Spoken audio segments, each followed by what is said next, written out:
Welcome back to Battlefield 2042. In this video I want to talk to you about the leak that has potentially exposed an upcoming map and Season 1 and roughly when we're going to expect it. So I'm taking a look at an article from Gaming Intel, and it says it seems that we'll be waiting a long time for more Battlefield 2042 content, with the Season 1 release date seemingly scheduled for March 2022. Battlefield was one of the biggest releases of this year, unfortunately, because the game's in a really bad state. Yet the game certainly failed to live up to expectations for many fans. Although DICE did a great job of delivering epic trailers to bring hype levels up, the game had no way of delivering on its promises. Because of this, Battlefield 2042's player count is being overtaken by Battlefield 5, which is the game they abandoned. And with players returning to a former title already, we can't imagine what's going to happen to 2042 in the coming months. Especially as one data miner is reporting that Battlefield 2042 Season 1 might not arrive until March 2022. Recently, the addition of weekly missions gave players something to work towards, but more new content might not be coming quite so soon. So according to a new tweet by Battlefield 2042 data miner, if I've got this right, Temporeal, the release date of Season 1 is March 2022. Currently, Battlefield 2042 has just gone through a free weekend to encourage more gamers to try the game for themselves. Right now though, Battlefield is sitting at 77,000 mostly negative reviews on Steam, so even a free weekend probably wasn't enough. Because of the easy access, the data miner had another delve into the game's files and found some surprising information. Reportedly, allegedly, so it's not 100%, there are currently enough Battlefield 2042 weekly missions for 12 pre-season weeks. And unless some of those are just in case, that puts Season 1 of Battlefield 2042 firmly in March of 2022. And that's a long time to wait for new content, and the game's player base is already dropping fast. But at least we'll be getting a new map. Here's what we know. The new data mine reveals that the Season 1 map is called Exposure, and it appears to be set in a Canadian research facility that's been recently damaged by a landslide. No Pats will battle it out over control of the area due to claims that a military weapon is in operation at the location. And there are still talks of fans wanting the specialists removed even months after the launch of the game, but new leaks do suggest that the controversial specialist system is here to stay even in the game's sequel. So there's a lot going on in this article. They're talking about leaks of new content, new map, the pre-season weekly missions. They're even mentioning a sequel at the end. The thing is, Battlefield 2042 launched with pretty much no content. You had to pay, what was it? I think it was £70 base and £110 Ultimate Edition for 7 maps and 22 weapons. There are more weapons in games that I've played recently costing £10-15. They have released this game with pretty much no content, so in order for people to wait 4 months after launch, because it launched in November, so you got December 1 month, January, February, March, so 4 months after release,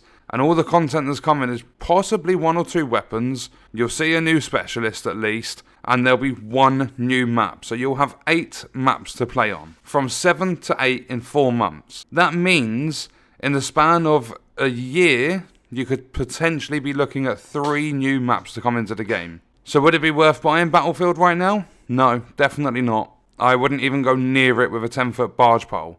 And before people say, oh yeah, but you've already bought it, look, you've got content for it. I downloaded a 10-hour trial from EA Play, and it never registered as a trial.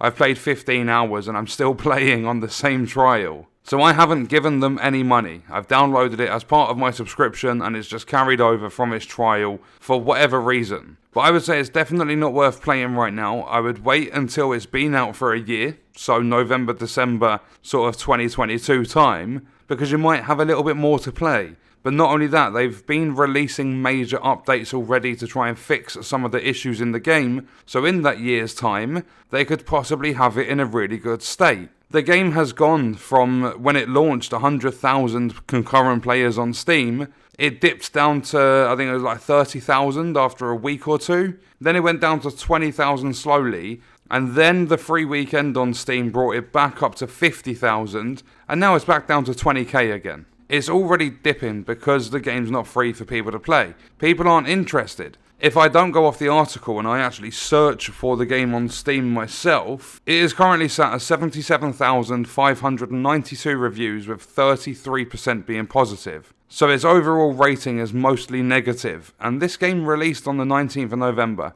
Early access started on the 12th, but the game's initial, official release date was the 19th. So, the one map, I don't think there's going to be anything more than one map. I don't think they have plans to do anything like that. The leak could be completely wrong, we don't know. But, one map, possibly a couple of guns, is it really worth it at all? Having to wait 4 months for that amount of content to come into the game, with a really quickly declining player base, so a lot of your games will be filled with bots.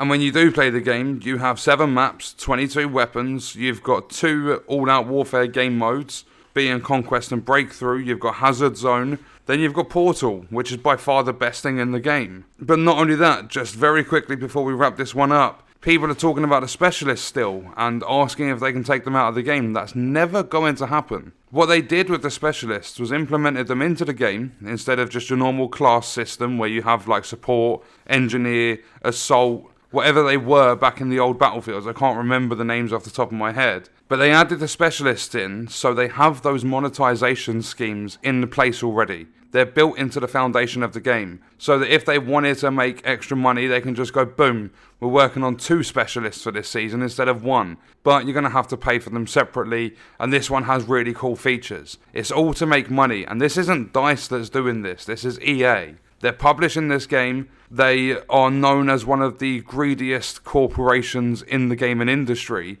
and it's not going to stop there. Completely regardless of a possible sequel or not, they're going to milk Battlefield 2042 for everything they can. That's why Steam got a free weekend. That's why there's already discounts and stuff. I think your typical EA holiday discount would be about 20% off the standard edition of the game. It was 34%. That's how big the discount was. It took the game from £50 down to £32 or £33 or something like that. There was a very big discount they were running. And I don't think they normally would have put that big a discount. They're really trying to encourage people into this game. And all for them to sit around and wait with issue after issue still present in the game. They're just going to make you wait months and months for any significant content to be added to the game. But what we're going to do is leave the video there. I just thought I'd bring it to you to spread awareness and just let you know there are leaks going around that there will be no content until March next year. So let me know your thoughts and stuff in the comments. I'll see you in the next video. I hope you guys enjoyed it.